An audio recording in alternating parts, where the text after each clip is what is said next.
Lakini golikipa mzuri sana kwenye saves, lakini hilo kuwa nje haiondoe Simba kufikia malengo yake msimu huu. Kwa makipa waliopo Yakubu Sulemani, Tanzania One, Hussein Abed na wengineo, magolikipa hawa wamepeleka Simba finali ya CAF Champions League. Sulemani alimchukua kutoka Tanzania na endo namba 1 sasa hivi kwa Tanzania. Nadhani mliona nini kwa Yakubu mpaka sasa hizi mfano Msakamara kaumia, alafu yeye ndo kabisa timu kuweza kusaidia kikosi cha Simba kuelekea mashindano, kuelekea makundi ya kabini. Deliverance. Namna kile ambacho alikionyesha kwenye uwanja, ubora wake wa msimu uliopita akiwa JKT Tanzania, akiwa national team, kaonyesha performance kubwa. Hiyo ndio sababu kubwa ambayo imepelekea bodi ya kuongeza klabu ya Simba kuweza kumappoint na kuweza kumchukua na kumnunua kama mchezaji wetu mwingine kwenye eneo la goalkeeping. Dr. Dabi ya Kariakoo ni wazi mnaenda bila Musa Pinpin Kamara. Maneno ambayo yanaenda ni kwamba Musa Pinpin Kamara amekiepuka kikombe cha Yanga. Wala Dabi ya Kariakoo bila Musa Pinpin Kamara sio tatizo kabisa.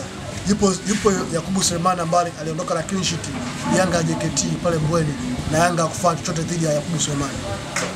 Maneno ambayo hapo ni kwamba majeraha ambayo alimuondosha Aishi Manula Simba ni kama yalianza hivi ambavyo yameanza kwa Musa Pinpin Kamara. Dokta, ni wazi kabisa mchezaji anapoandamwa na majeraha, anaporudi performance yake automatically na drop. Pengine mdogo ndo tunaanza kumpoteza Musa Pinpin Kamara. Hapana, Musa Pinpin Kamara ni tofauti na wewe Aishi Manula. Aishi Manula kiwango chake kimeharibiwa na vitu vingi vya nje ya uwanja, na sio majeraha. Pengine sasa kwa hii ambayo imekaa Dokta, tunavyoangalia kuhusiana na majeraha, pengine kwa kikosi cha Simba, golikipa Yakubu Suleiman pengine ana vitu vingi sana vya kujifunza kwa Musa Pinpin Kamara. Mara kadhaa footwork yake imekuwa ikizungumziwa kwamba haipo fiti Dokta, ndio maana watu wanalia sana kipindi hiki. Hapana, kiufundi zaidi pengine ni magolikipa wawili wenye utofauti gani? Nakuuliza swali. Nakuuliza Simba amecheza mechi ngapi msimu huu? Mpaka hivi sasa? Amecheza mechi ngapi? Za CAF Champions League mechi ngapi? Mechi 3. 4. 2 zaidi ya 4. Mechi 4. Ndio. Si mechi 4? Mechi 2 za hatua ya awali ya kwanza dhidi ya Gaborone tukawatoa. Si ndio? Simba iruhusu bao hili? Ambayo kopi ya Musa. Mechi ya pili dhidi ya hawa wa Eswatini, Singizini ambao wanatokea Eswatini, home and away, Yakubu Sulemani ameondoka na clean sheet. Uongo kweli? Mechi 3 za ligi kuu Tanzania bara dhidi ya Fountain Gate bao 3-0 clean sheet, dhidi ya Namungo FC bao 3-0 clean sheet. Amekuja kuruhusu goli dhidi ya JKT Tanzania. Nani? Yakubu Sulemani. Unaona now you can look how he's good enough in the goalkeeping area. Kwa ni goalkeeper bora ambaye tunaye Simba kujivunia. Ndio Tanzania One ambaye mshawishi mkuu wa mkoa wa Dar es Salaam Albert Charamira kumkabidhi crown mpya kwa uwezo wake. Naelewa?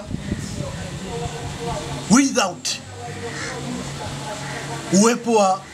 kutokuwepo kwa Musa Pinpin Kamara hakufanya kudhoofika kwa eneo la golikipa aliyepo wa sasa ambaye ni Yakubu Sulemani. Tuna imani na Yakubu Sulemani atabeba majukumu yote na sasa hivi atatuvusha salama kwenye group stage ya CAF Champions League. Dokta, hili linakuja kutokana na ubora wa kundi ambalo mmepangwa msimu, ndio maana watu wamekuwa na doubt sana kuhusiana na kipa. Kutokana na ubora wa kundi mlipo, mechi ya kwanza mtacheza tarehe 22 uwanja wa Benjamin Mkapa na kutojelewana. Kwa maana watu wamekuwa sasa na hofu sana kuelekea hatua hii ya makundi. Kundi lenu mlitazama Dr. Mo, kundi la namna gani na inaenda kuonyesha kitu cha namna gani kuelekea hatua hii? Sisi kundi letu ni gumu sana. Pengine ndio timu pekee ambayo imepangiwa timu ngumu sana kwenye grupu letu ambayo tunapopangwa kuliko timu yote Tanzania. Azam wamepangiwa wana kundi jepesi, Yanga wana kundi jepesi mno, Singida wana kundi jepesi. Timu pekee ni kundi gumu ni Simba Sports Club, timu ya Petro Atletico ya Rwanda ya Angola mabingwa wa nchi msimu uliopita. Timu ambayo misimu miwili hapa, misimu mitatu wamefanya vizuri kwenye CAF Champions League, walikuwa kisha nusu finali. Timu ya Stade Malien, timu bora sana pale nchini Mali. Timu ambayo ilitoka Djigui Diarra. Timu ambayo inaongozwa kwa vijana wenye miaka wenye umri mdogo 18, 19, 20, 21. Okopa sana timu hiyo. Esperance de Tunis, timu ambayo imecheza World Cup ya vilabu mwaka huu Marekani. Sio timu ndogo brother. Timu ambayo ina taji la CAF Champions League, kuingia nusu finali yani kama maji ya kunywa. Sio timu ndogo. Maana yake timu Simba ndio timu pekee kutoka Tanzania iliyopangwa kwenye kundi gumu kuliko timu yoyote unajua wewe. Umeelewa? Yanga wamepangwa kwa timu nyepesi.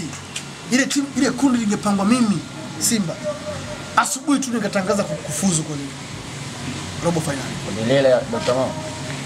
Kundi gumu ile yenyewe analalamika kwamba Young Africans kiongozi. Kundi gani? Kundi jepesi na wakishinda kufuzu achape viboko. Yanga akishinda kufuzu kule kundi lake lepesi, achapo viboko wachezaji wote. Waarabu wale mpaka na viongozi. Mimi nimefuzu kwenye kundi kama hilo. Nikaongoza kundi. Bora iko siku chako ulikuwa namna gani sasa? Brother nakwambia Yanga akishinda kufuzu kundi hilo jepesi lopangwa, wachezaji wake wote wakirudi Tanzania wachapo viboko. Yanga hii. Ndio nakwambia. Kundi jepesi mno. Yanga hii ambao mnasema fitness imeshuka. Sio amepangwa na vibonde wenzake. National sio bingwa, hajawa bingwa CAF Champions League msimu huu. Bingwa la Pyramid. Kwa ubora wake umeshuka. Hao kina Farabatu wa kawaida. Huyo nani? JS Kabai wa kawaida mno, anapigika asubuhi mchana jioni. Yanga mwenyewe ni wale. Sasa Kibonde jua Kibonde. Yaani Kibonde mwenye nafuku ile grupu Yanga. Sasa anashindana kufanikiwa. Na akishindwa kufuzu ni viboko. Labda Waarabu wale. Waarabu wapi kaka, mimi nishafuzu, nimepangiwa kundi Waarabu watatu. Anikafuzu. Ulikuwa na ubora namna gani? Brother wewe acha mambo. Yanga